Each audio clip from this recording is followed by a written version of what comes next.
Mal dato de inflación en Estados Unidos y la bolsa se hunde, Bitcoin se desploma, los tipos de interés de la deuda pública se disparan, el euro retrocede, las divisas emergentes tiemblan.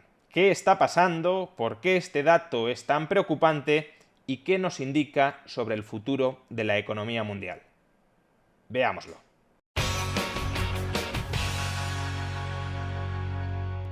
Mal dato de inflación en Estados Unidos. Después de un mes de julio en el que la inflación había dado buenas noticias a la economía estadounidense, porque la tasa interanual se había moderado desde el 9,1% al 8,5%, y los mercados esperaban un 8,7%, es decir, fueron datos mejores de lo esperado, también ahora se confiaba en que agosto consolidara esta positiva tendencia y por tanto apuntara en la dirección de que el problema de la inflación ya está empezando a remitir en Estados Unidos, permitiendo, en consecuencia, a la Reserva Federal cantar victoria, moderar su senda de subidas de tipos de interés y evitar una sangría económica y financiera ya no solo en la economía estadounidense, sino también en el resto del mundo. Sin embargo, este precipitado gozo de los mercados ha caído en un pozo. La tasa general de inflación en Estados Unidos se ha moderado en el mes de agosto, sí, desde el 8,5% al 8,3%, pero se ha moderado menos de lo esperado. Los mercados confiaban en que cayera hasta el 8,1%. Todavía peor, la tasa de inflación subyacente, aquella que no tiene en cuenta la energía y los alimentos no elaborados, ha remontado, ha subido con fuerza. Ha pasado del 5,9% al 6,3%.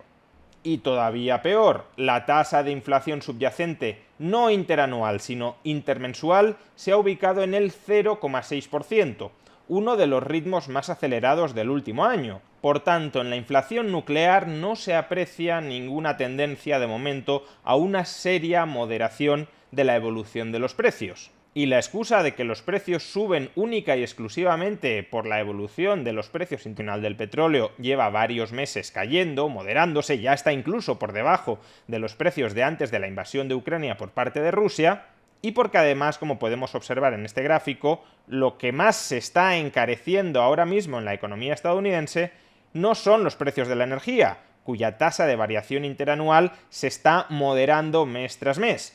Lo que está empujando al alza a los precios son sobre todo los servicios. Ni siquiera los bienes manufacturados como consecuencia de los cuellos de botella derivados de la pandemia y de los problemas logísticos que ésta ha causado.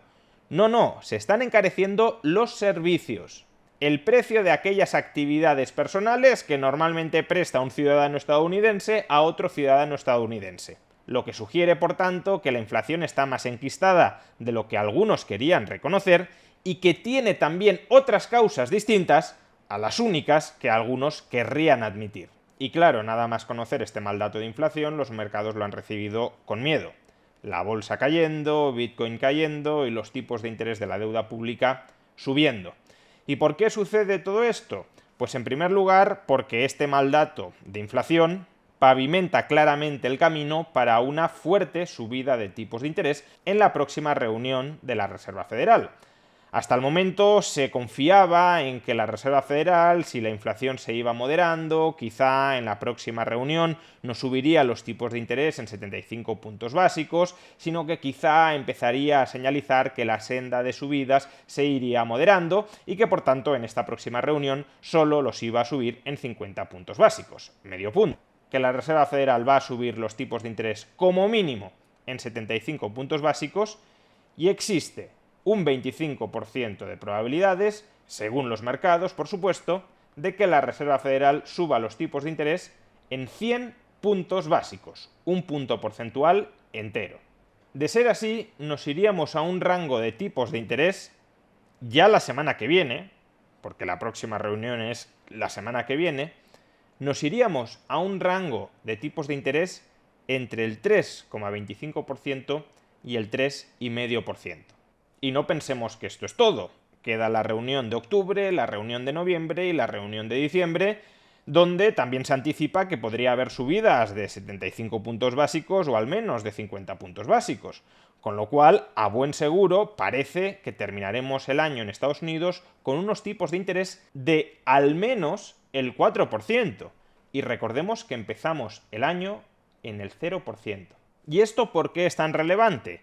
Pues no solo porque unos altos tipos de interés afecten a la economía estadounidense, a la que podrían arrastrar a la recesión, sino también porque, como ya venimos explicando desde hace unas semanas, los tipos de interés unidos para su economía interna, para su propia moneda, para el dólar, inevitablemente influyen en los tipos de interés del resto del mundo, tanto de economías desarrolladas como de economías emergentes. Tomemos, por ejemplo, el caso de la eurozona. Actualmente en la eurozona los tipos de interés están en el 1,25%, y eso porque el Banco Central Europeo en las últimas reuniones de los últimos 2 meses ha empezado a acelerar algo el ritmo de subida de tipos. Pues bien, en la eurozona están en el 1,25%. Si en Estados Unidos terminan el año en el 4 o en el 4,25 o en el 4,5%, obviamente el euro se va a depreciar enormemente. El flujo de capitales saldrá de Europa, donde los capitales en euros apenas están obteniendo una rentabilidad del 1,25%, y buscarán refugio en Estados Unidos para obtener esa rentabilidad del 4 o del 4,25%. Y eso que provocará venta de euros, compra de dólares, por tanto depreciación del euro y apreciación del dólar. Y como ya dijimos, si el euro se deprecia, la eurozona importará inflación. ¿Cómo puede el Banco Central Europeo tratar de evitar que la eurozona importe inflación por la depreciación del euro? Pues subiendo los tipos de interés al mismo ritmo al que los está subiendo Estados Unidos. La eurozona no se puede quedar atrás de las subidas de tipos de interés de Estados Unidos y, en consecuencia, este mal dato de inflación en Estados Unidos significa, aunque pueda parecer una conexión muy indirecta, que el Euribor va a subir en la eurozona. El Banco Central Europeo subirá los tipos de interés y esa subida de tipos de interés se trasladará al Euribor. Pero es que las consecuencias de este mal dato de inflación en Estados Unidos, que obligará a la Reserva Federal a subir los tipos de interés todavía más, no solo afectarán a economías desarrolladas como la eurozona, también, y como justamente explicamos en el vídeo de ayer, también afectará a las economías emergentes, por los diversos mecanismos que expusimos. Un dólar más fuerte es para estas economías menor comercio y peores condiciones financieras, por consiguiente mayor riesgo de estancamiento o de recesión.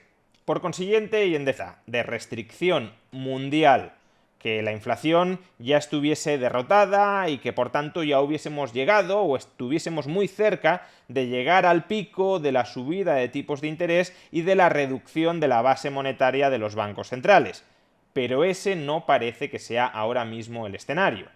Que la inflación se haya enquistado tanto en Estados Unidos sugiere que los tipos de interés allí y en el resto del mundo van a tener que seguir subiendo y que, por tanto, el enfriamiento económico necesario para curar, para subsanar el sobrecalentamiento económico previo derivado de las políticas de estímulo durante la pandemia puede que termine siendo mucho más doloroso de lo que muchos quisieron creer.